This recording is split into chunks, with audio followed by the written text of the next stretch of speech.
Irmãos e irmãs, prestem bem atenção neste vídeo.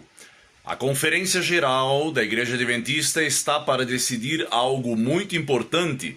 Foi escrita uma carta de alguns irmãos, de muitos irmãos da Igreja Adventista, pedindo para que a Igreja Adventista se retire da ONU.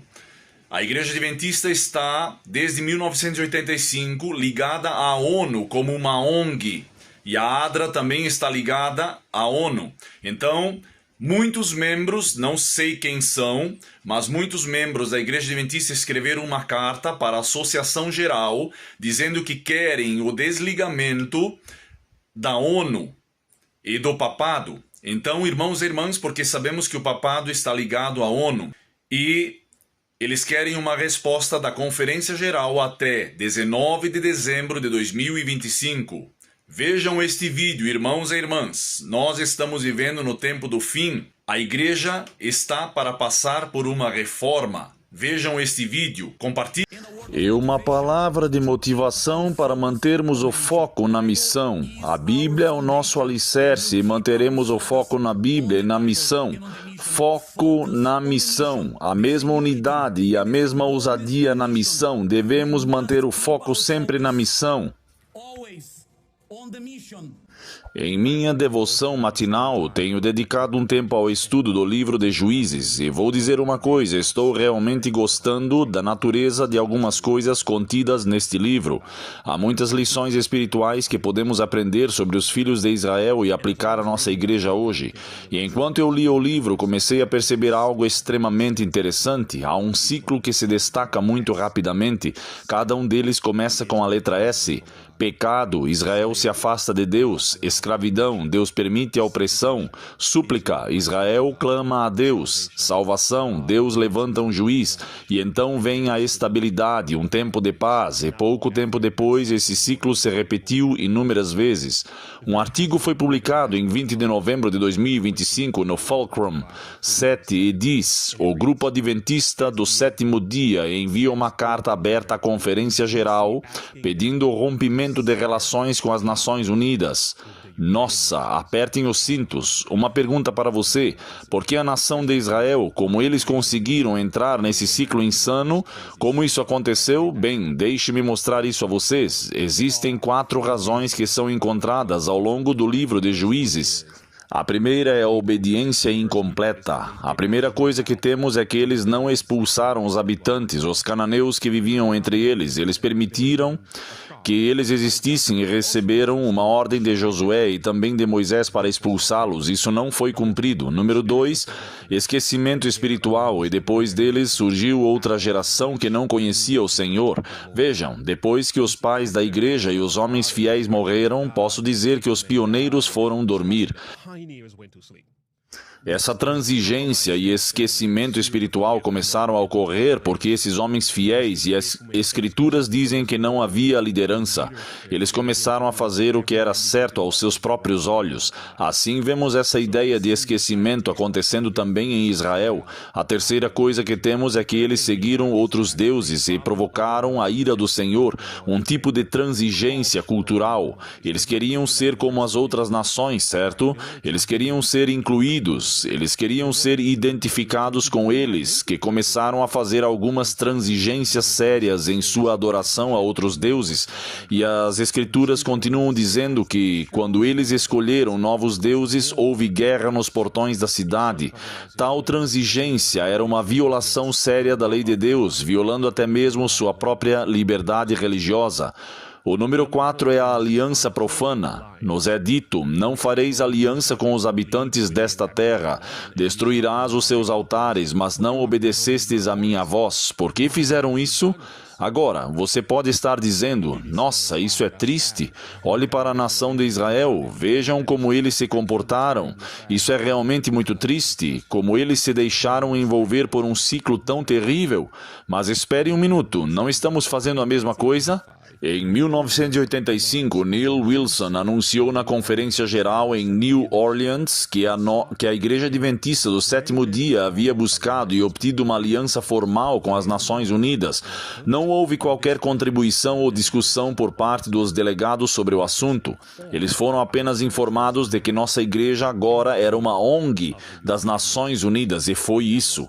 Em nossa opinião, essa aliança resultou em inúmeras consequências negativas para a Igreja Adventista do Sétimo Dia, incluindo a incorporação de iniciativas da ONU e suas declarações de resultados.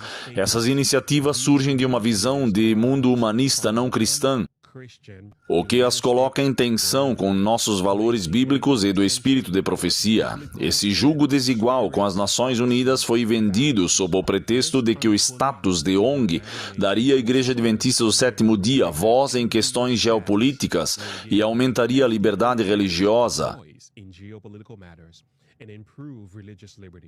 A realidade é que a Igreja Adventista do Sétimo Dia foi influenciada negativamente por sua ideologia secular e não o contrário. Existe também um aspecto neopagão das Nações Unidas que abordaremos a seguir. Esta foi a declaração de abertura do artigo.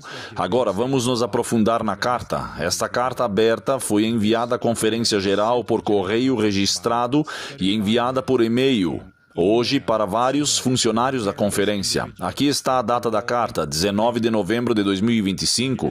Esta carta foi enviada aos oficiais, vice-presidentes gerais, assessoria jurídica e diretor dos assuntos públicos de liberdade religiosa da Conferência Geral dos Adventistas do Sétimo Dia. E vocês têm aqui um endereço de nós, os membros regulares da Igreja Adventista do Sétimo Dia, abaixo assinados. Agora, quero que vocês observem que a carta vem de pessoas que estão em boa situação regular na igreja. Portanto, isso não vem de alguém de fora ou de algum ramo. Vocês querem dizer, estamos recebendo mensagens de pessoas honestas que estão preocupadas. Então vamos ler o que eles estão pedindo.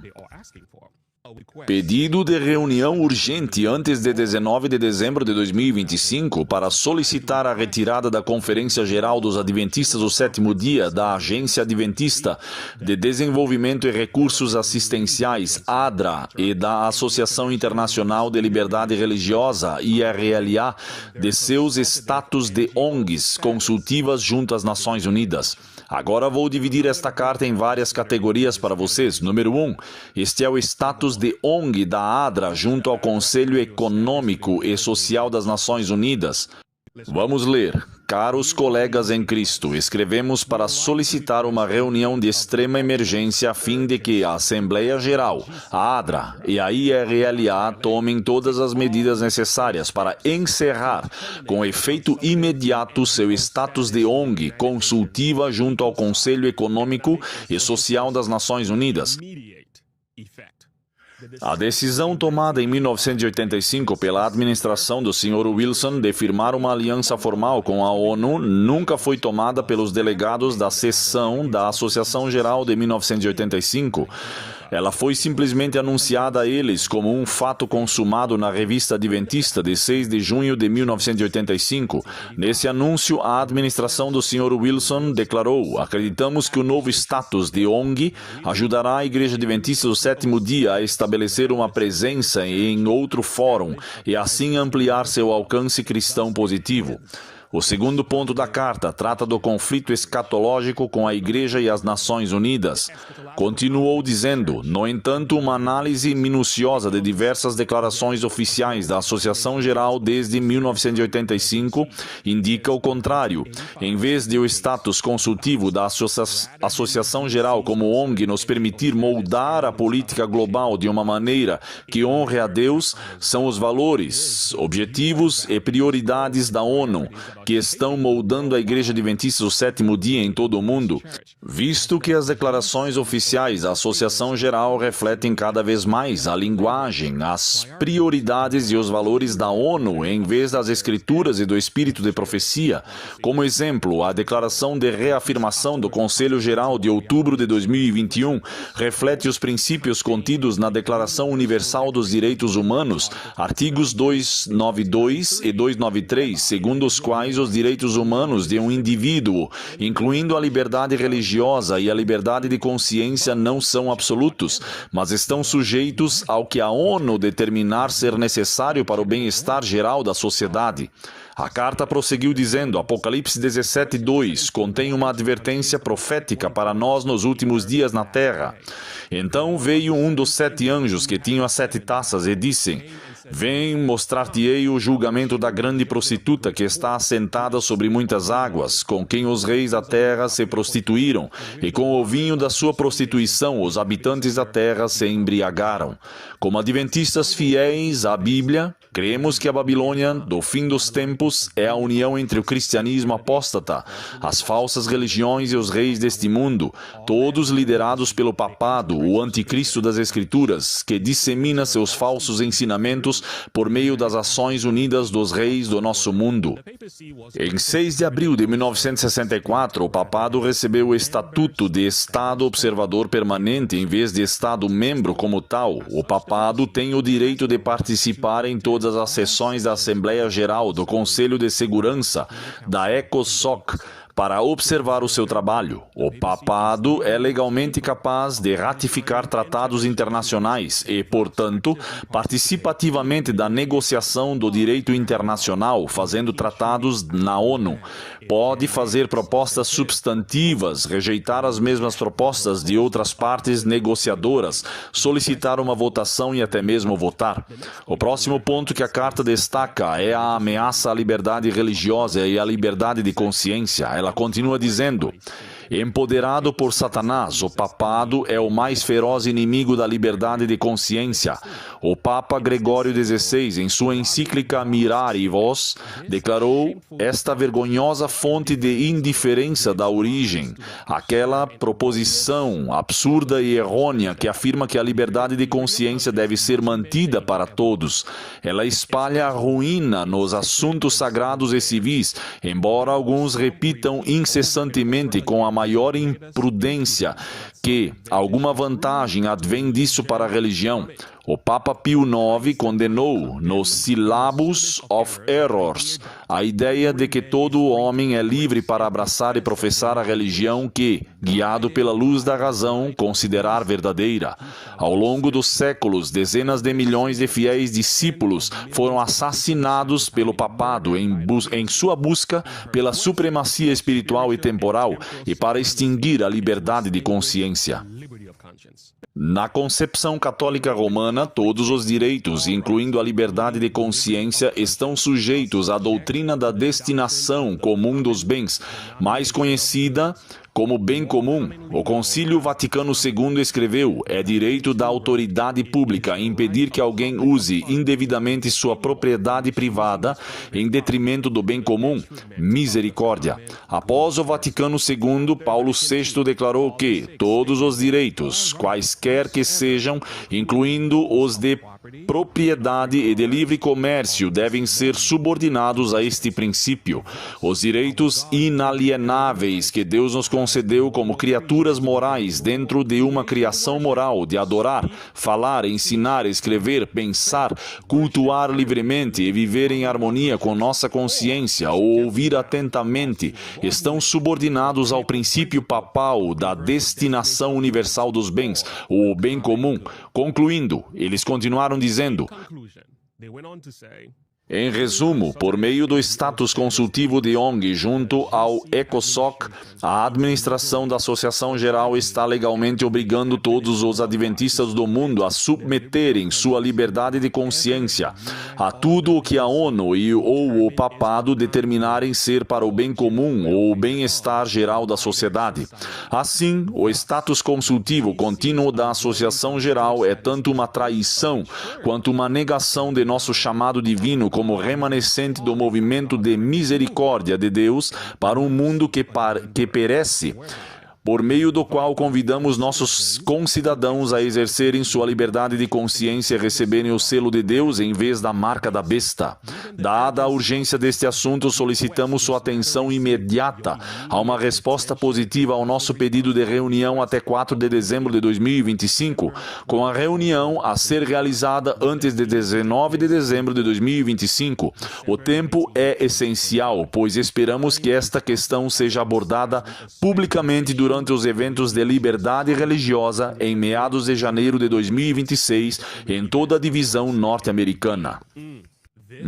Este é um pedido muito sério. Como a Conferência Geral pode decidir responder a esta carta? Então, vamos considerar alguns motivos.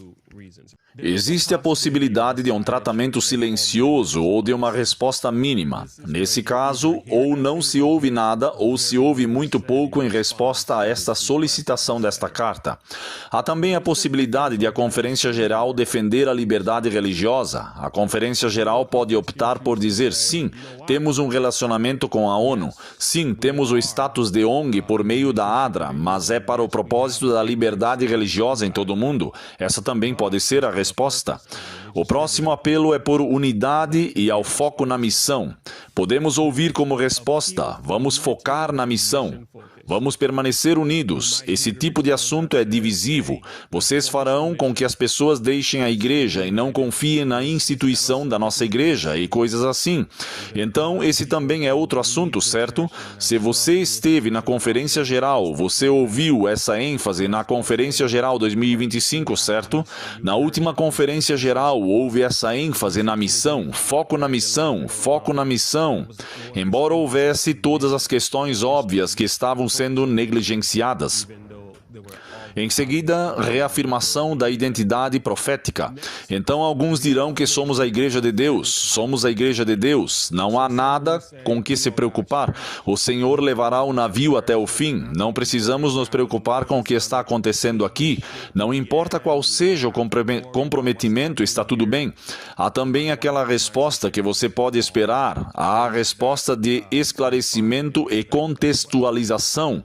É o que quero dizer com isso, é que alguns começarão a pregar, ou alguns ministros serão designados para abordar algumas das afirmações feitas nesta carta. Você poderá ouvir isso em alguns púlpitos. Pode ser que um vídeo seja divulgado e digamos que esta carta diz isso, mas aqui está exatamente o que acreditamos, que é o que estamos fazendo. Então, haverá esclarecimento e contexto para dizer que eles não estão dizendo a verdade. Mas aqui está a nossa verdade, a nossa posição sobre isso. Então você também pode ficar atento a isso. Ao engajamento com a preocupação, então pode haver uma resposta mais diplomática do tipo: ei, eu entendo o que você está dizendo, eu compreendo sua preocupação, vamos dar uma olhada nisso e assim por diante. Vamos sentar e conversar, não vamos tornar isso mais público do que já é, e coisas assim. A ênfase na identidade apolítica. Pode haver uma alegação que sairá dizendo que somos apartidários, não temos nada a ver com política. Estamos simplesmente trabalhando para o Senhor. Novamente, liberdade religiosa, vocês sabem, coisas assim. Revisão interna. Então pode haver outra resposta dizendo que vamos analisar isso dentro da igreja, vamos analisar e basear em políticas no que está acontecendo aqui. Podemos não responder publicamente, mas estamos realmente trabalhando nisso internamente. Então essa pode ser outra possibilidade. Por último, mas não menos importante, a retaliação contra os membros. Isso também pode ser uma resposta. Então isso pode vir de diferentes maneiras. As pessoas que escreveram esta carta podem esperar alguma perseguição, seja uma punição leve, uma censura branda ou até mesmo agressiva, eu acho, ou algumas dessas pessoas podem ser desassociadas por isso. Essa é uma possibilidade. A Bíblia apoia isso? O manual da igreja apoia isso? A resposta é não. Mas isso pode ser usado e feito? Claro que pode. Então fiquem atentos a elas. Eu gostaria de ouvir de vocês qual dessas respostas vocês acham que virá da Conferência Geral. Se me perguntassem, eu diria que a número 2 seria uma delas. E a próxima é foco na missão. Acho que nos números 2 e 3 haverá uma forte ênfase na unidade. Foco na missão, e também estamos fazendo isso pela liberdade religiosa, é daí que acho que sairá. Agora vamos dar uma olhada em algumas das pessoas que escreveram esta carta, que tem nomes muito interessantes. Bem, são indivíduos muito interessantes. Vamos parar por aqui. Então vamos voltar rapidamente para Juízes, capítulo 2. O ciclo ali é o ciclo do pecado, escravidão, súplica, salvação e estabilidade que encontramos ao longo do livro. O que está acontecendo aqui é a ênfase de súplica. O povo de Deus, Israel, está clamando a Deus. Eles estão clamando dizendo que isso não está certo. Eles suspiraram e choraram pelas abominações que estão sendo feitas. A Bíblia diz em Ezequiel 9:4, disse-lhe o Senhor, passa pelo meio desta cidade, pelo meio de Jerusalém, marca com um sinal na testa os homens que suspiram e gemem por causa da abominação que está sendo feita no meio dela. Vejam o que Ellen White escreveu: líderes imprudentes não falam por Deus. A voz de Battle Creek, que tem sido considerada como autoridade para determinar de que maneira deve ser efetuada a obra, não é mais a voz de Deus. Eventos Finais, página 50, parágrafo 2. Faz alguns anos que eu considerava a Associação Geral como a voz de Deus. Eventos Finais, página 50, parágrafo 3. Isso desses homens se encontrarem num lugar sagrado para serem como a voz de Deus para o povo, conforme antes acreditávamos ser a Associação Geral, é algo que já passou. Eventos Finais, página 50, parágrafo 4.